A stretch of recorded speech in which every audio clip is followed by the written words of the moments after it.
ഞാൻ ചോദിക്കാം ആദ്യം. മോഹൻലാൽ മമ്മൂട്ടി അഭിനയിച്ച പടമാണോ? അല്ല. അതെ, ഇവരാണ്. മോഹൻലാൽ സിനിമ ആയതുകൊണ്ട് അങ്ങനെ വിശ്വാസമുണ്ട്. Okay, next question. അല്ല, നീ ചോദിച്ചില്ലേ മോഹൻലാൽ മമ്മൂട്ടിയാണോ? അടുത്തത് ദിലീപ്. ആ ഒരു ജനറേഷനിലുള്ള ഉള്ള ആളാണോ? ഓക്കെ,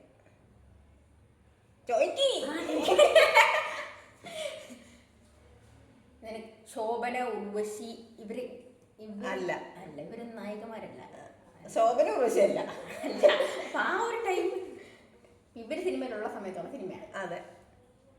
ഓക്കെ, നിന്റെ നായകന്മാരില് പൃഥ്വിരാജ്, ജയസൂര്യ ഉണ്ടോ? ഉണ്ട്. ഓക്കെ. നീ ഉദ്ദേശിക്കുന്ന സിനിമയ്ക്ക് സെക്കൻഡ് പാർട്ട് ഉണ്ടോ? ഇല്ല. ഇല്ല. നീ വിചാരിച്ച സിനിമയില് നായിക ഭാവന, മീര ജാസ്മിൻ അവരാരെങ്കിലും ഒക്കെ ഉണ്ടോ? റോമ? അല്ല, ചോക്ലേറ്റ് ഒക്കെ ആയിരിക്കും. ഓക്കെ, ഇത് മറ്റേ കോമഡി സിനിമയാണോ, എന്തെങ്കിലും ക്രൈം ത്രില്ലറാണോ, അല്ലെങ്കിൽ ഒരു ഫാമിലി മൂവി? നിന്റെ സിനിമയിലെ മറ്റേ ഇന്നസെന്റ്, മറ്റേ നെടുമുടി വേണു ഒക്കെ ഉണ്ടോ? അതായത് ജയസൂര്യൻ പൃഥ്വിരാജ് ഒരുമിച്ചുള്ള പടമല്ലല്ലോ, ഇവരുടെ ഒരാളുടെ പടമല്ലേ? അറ്റ് എ ടൈം ഒരു ക്വസ്റ്റ്യന് പറ്റുള്ളൂ.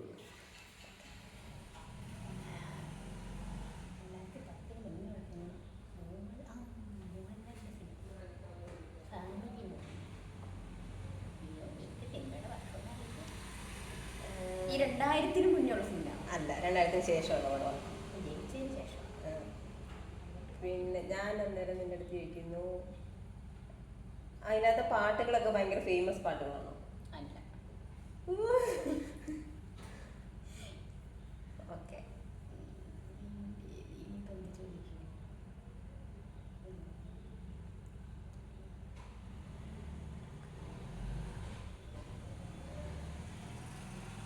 ഒന്നിലധികം സീനിയർ ആർട്ടിസ്റ്റ് ഉണ്ടോ? അതായത് മോഹൻലാൽ അല്ലാതെ വേറെ? ഉണ്ട്. നിന്റെ പടത്തിന്റെ സംവിധായകനെ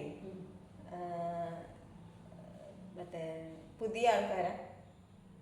പുതിയ ആൾക്കാരാണ്. അതായത് സത്യനന്ദിക്കാട്, പ്രിയദർശൻ അങ്ങനെയുള്ള ആ ടീംസ് ലെജൻഡറി ആൾക്കാരല്ലാതെ പുതിയ ആൾക്കാർ. പ്രിയദർശൻ മൂവിയാണോ? അല്ല. Okay, next.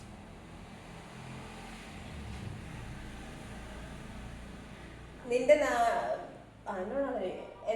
നിന്റെ സിനിമ എവിടെയാ? എന്താ ചോദിക്കുമ്പോ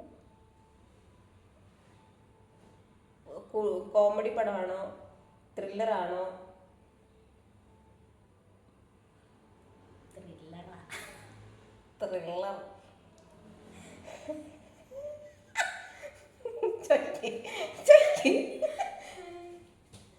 നിന്റെ ഫാമിലി മൂവി.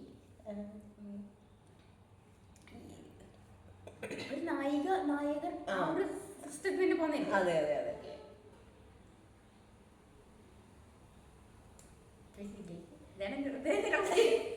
നിന്റെ സിനിമയുടെ സംവിധായകൻ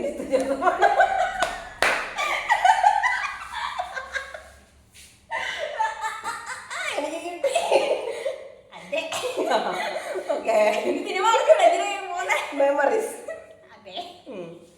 ഇനി എന്നോട് ചോദിക്കും. എന്നാലും നീ ഒന്ന് ചോദിക്കും. അറിയാലോ എപ്പോഴാ കിട്ടുന്നത്. ഞാൻ എത്ര പോയാലും എനിക്ക് കിട്ടില്ല. ഞാൻ ഉദ്ദേശിച്ച പടം രസതന്ത്രം.